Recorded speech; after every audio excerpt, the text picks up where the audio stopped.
So sinusitis is inflammation of the sinus lining and its cavity. Infection from the mucosal lining, which results in infection of the mucociliary flow, results in sinusitis.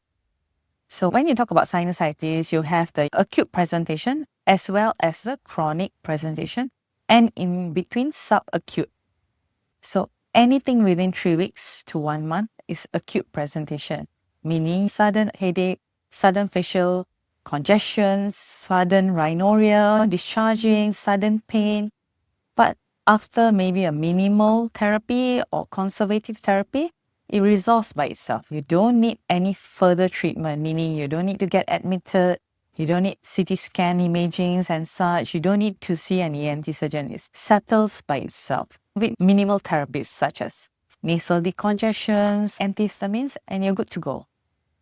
So somewhere along this is subacute, meaning after 4 weeks to 6 weeks, you still have a bit of presenting symptoms, but I would say that the severity has very much lessened. So you're not fully recovered, but you're somewhere there, just that it's taking a bit of time. So maybe in these cases, you might need to be started on antibiotic therapy and so on. Yeah, just to facilitate the recovery period. And then the other entity, if it's more than 6 weeks and is not resolving to 3 months, then it's already a chronic entity, meaning you need to see an ENT surgeon because out of all these measures, it's still not helping you.